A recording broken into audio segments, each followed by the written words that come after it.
আসসালামু আলাইকুম এভরিওয়ান, কেমন আছেন সবাই? আজকে খুবই মজার একটা রেসিপি শেয়ার করতে যাচ্ছি আপনাদের সাথে, যেটা নারায়ণগঞ্জের মধ্যে খুবই ভাইরাল একটা তালের শাঁসের শরবত। আমি এগুলোকে তালের সিজনে ডিফ্রোজ করে রেখেছিলাম।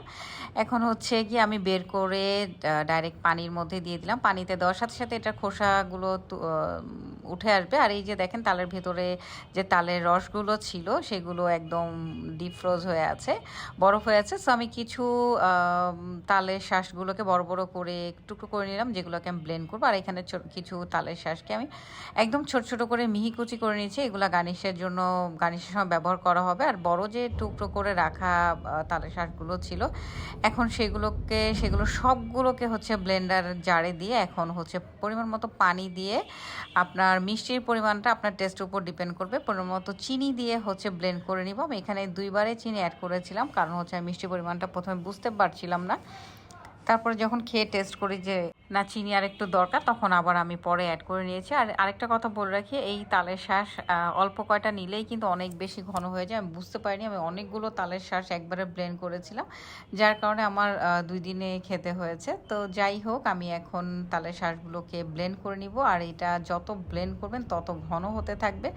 আমি কয়েকবার পানি অ্যাড করেছিলাম, যেহেতু আমার ফার্স্ট টাইম আমি তালের শাঁসটা ব্যবহার করেছিলাম। আর আমি প্রথম দিন যদিও গিয়ে ডাবের পানি দিয়ে খাইনি, তবে আপনারা যদি এটা ডাবের পানি দিয়ে খান, তবে ওই যে সোনে পে সুহাগা বলে না, ব্যাপারটা ঠিক এমনই হয়ে যাবে।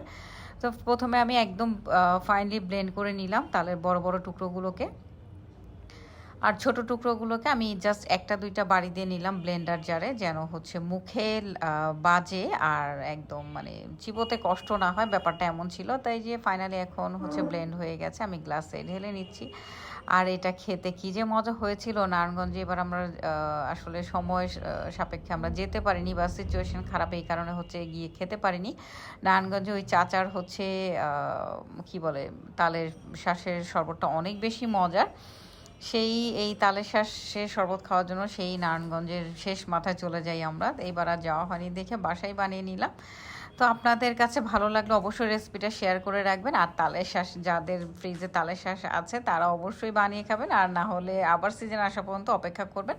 আর সিজন আসলে অবশ্যই বানিয়ে খাবেন, খেতে কিন্তু অনেক মজার। এটা যদি ইয়াং তালের শাঁস দিয়ে বানাতে পারে, ওটা কিন্তু আরও বেশি ভালো লাগবে। আমার তালের শাঁসগুলো একটু শক্ত ছিল, বিধায় আমি ডিফ্রোজ করে রেখেছিলাম, কারণ আমি শক্ত তালের শাঁসগুলো একদমই খেতে পারি না, আমার বাসার কেউই খেতে পারে না, যার কারণে ডিফ্রোজ করে রাখা।